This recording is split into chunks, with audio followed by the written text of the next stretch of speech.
Good morning, everyone. My name is Savana, yoga and meditation instructor here in Greenville, Ohio, and the owner and founder of Om Your Day. And here with me today is Trent May. He is a financial advisor at May Financial, and he's going to put me on the spot with three random questions. Three randoms today, Savannah. How's it going, by the way? Going great. Feeling good. The sun is shining bright this morning. Nothing to complain about. It is really nice looking outside today. I can see the trees from here. They look good. All right, so I am supposed to hit you with three randoms today. Um, Here's what I want to know. This one is pretty hotly debated every year around this time. Uh-oh.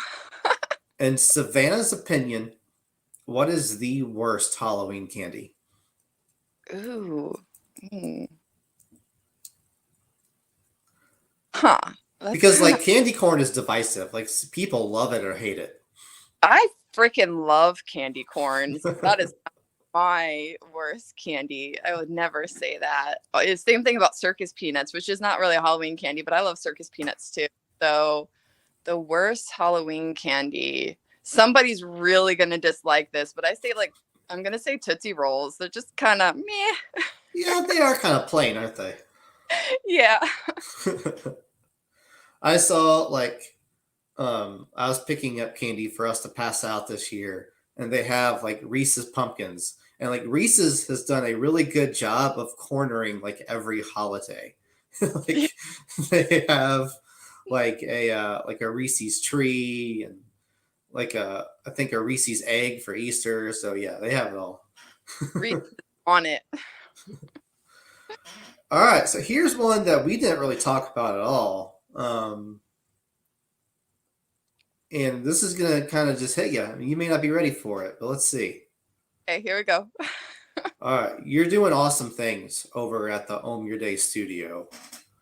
Thank you. What are your goals moving forward? What do you want to see that turn into? Oh, how fun. Okay. Well, right now I'm just focused on developing my clientele. And I've kind of switched gears with my mission. So in years past, which I'm sure you're familiar with because we've worked together and met you through BNI, which is awesome. Um, in years past, my focus and mission was working with people with limited mobility and Mm-hmm. chronic illness. And I kind of was feeling this year like some sort of change needed to happen, some sort of evolution. And um, I would have moments where it's like, why are you changing things? You don't need to change anything, you know? It's that like naysayer. But I just got to a point where I was just really starting to feel like this change. And then I did this survey with my clients to see where I really, really helped them. And pretty much every single one said I help them relax. I help them be calm. Um, some of them even said um, outside of their sessions, they'll visualize the session or use the things that they've learned to keep them calm, to help them reset, to help them fall asleep at night.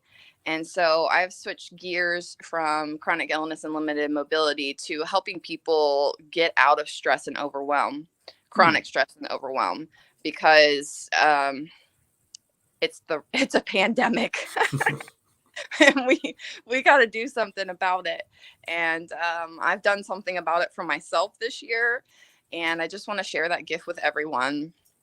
And so um, that's my focus, my mission changing. And I just kind of see, um, I don't know, I see doing more events. Like I'm doing the chakra workshop here in November, really just for fun, just to kind of make things light and fun.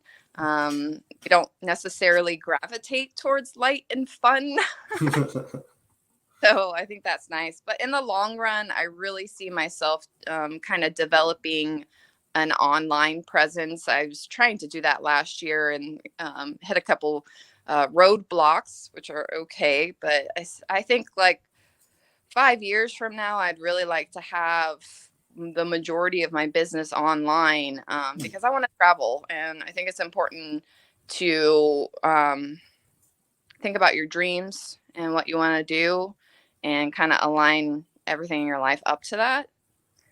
And so I'd like to have some sort of like mentorship program that I offer online where I teach people how to shift their emotions and use physical yoga postures to to develop a relationship with themselves. That way they can really own their day, and through meditation as well. It's awesome. Yeah. So, I mean, you touched on this just briefly, but I want to talk a little bit about self care. It's kind of been a theme of some of the business shenanigan shows. Um, Kind of speak on the importance, not so much a question, but just kind of speak on the importance of self care when it comes to what you do and just the importance of I'm extremely passionate about self care. it.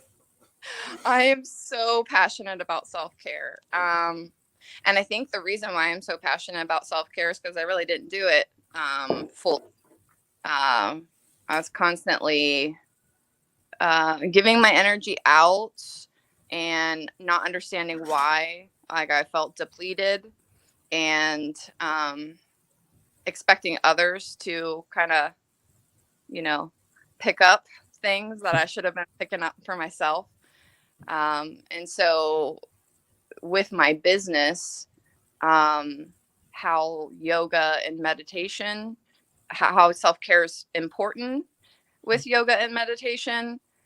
Um, I don't think that there is, um, I don't think that there's, I can't find the word that I want to use. You can't differentiate between self care and yoga and meditation. It is. Yoga and meditation is self care.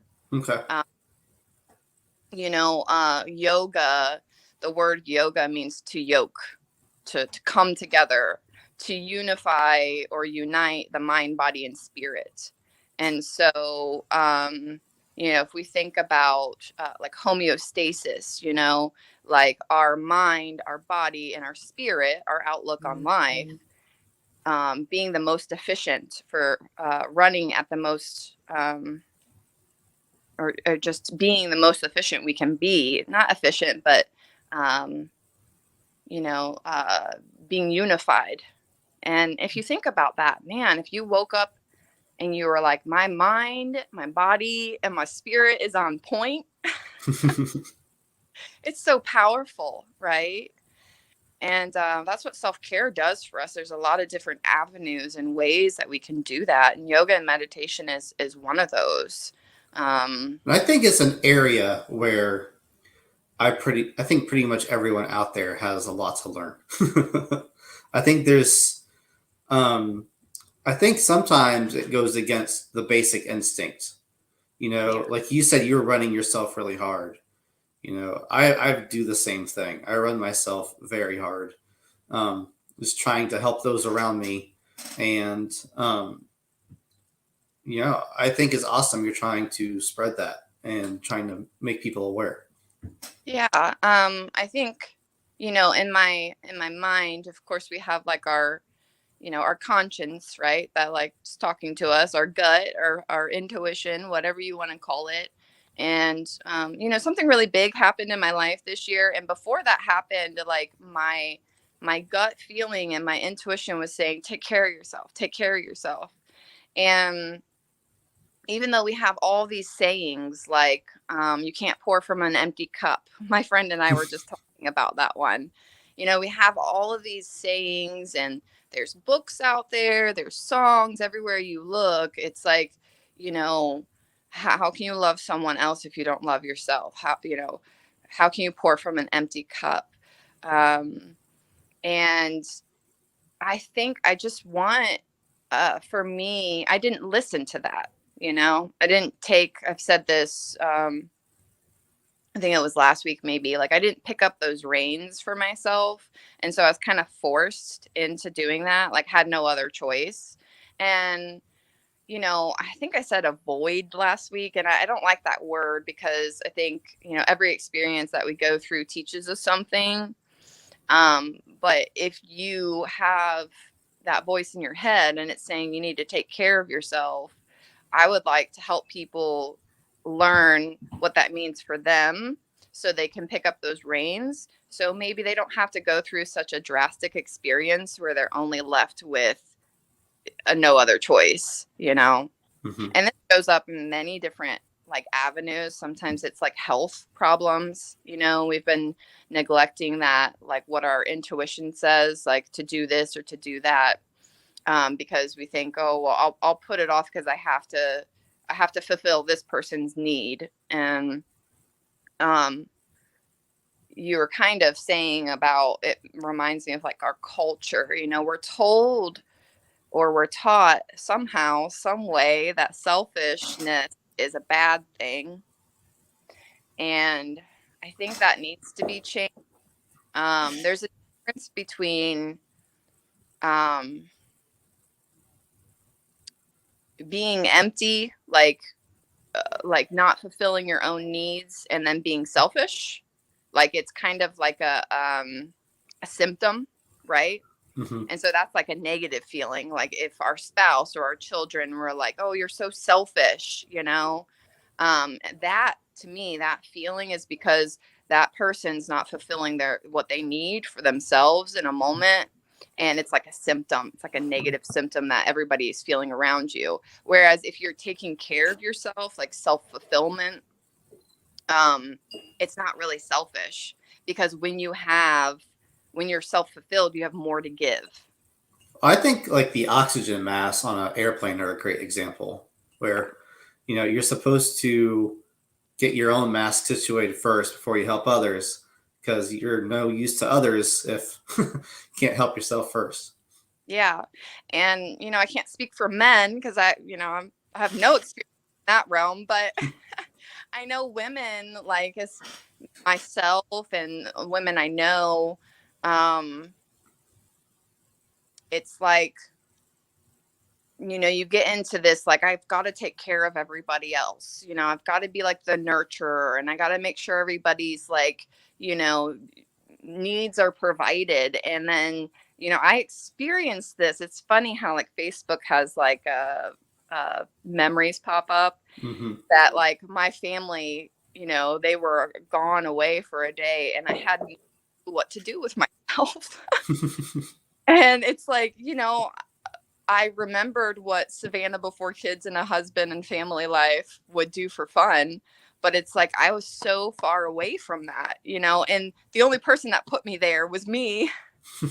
And so that can be kind of scary, like when you're left alone with yourself and you're like, huh, don't really know what to do. Awesome. Yeah, that's a really awesome points. If someone is listening to this, at some point and they want to know, where to even start, is that something they can reach out to you with at home your day? Absolutely. Okay. Absolutely. I mean, I'm not a counselor or therapist or anything like that, but I definitely have a lot of life experience. Mm-hmm. And so I love hearing people's stories. And And you're a great person to talk to over a Thai yoga massage session. So, well, yeah. I mean, at the end of the day, we really know what we need. Mhm. And I think the great thing about trying, we don't always succeed doing this, but trying to be a listener is we can pick up on things that other people aren't really seeing, Mhm. kind of reflect it back to them. Now, just because we can reflect it back to them doesn't mean they're going to pick up the tools. So at the end of the day, it's really like up to that person, Mhm. to decide like to make a change. It's like how much do you want to make a change? So Awesome. yeah, I would love to talk to people. I love to hear people's stories, and I can share my story about how I got to where I am, with my self-care process, what that looks like, and yeah. And I can't stress enough, like go do a Thai yoga massage session and just chat with Savana. Like you'd be amazed at how fast time goes, and it's like you really don't even like you don't have to be good at yoga to do it, which is what I like, and you feel like amazing afterwards. So Yeah. Yeah, and the thing is about like being good at yoga. So, I defined what yoga is. mm-hmm, It's unifying the mind, body, and spirit. mm-hmm, And one aspect of yoga is the physical postures. mm-hmm, There's 7 other aspects of yoga. So one of them is concentration. Like there's a lot to yoga than a lot more to yoga than just the physical postures. So it's really mm-hmm, about the relationship with yourself. mm-hmm. Some of us are bad at all 7 of those steps. So. Well, admitting it is the first step in awareness. So anyway, All right. Well, thank you, Savana, for jumping on the spot again this week. thanks, Trent.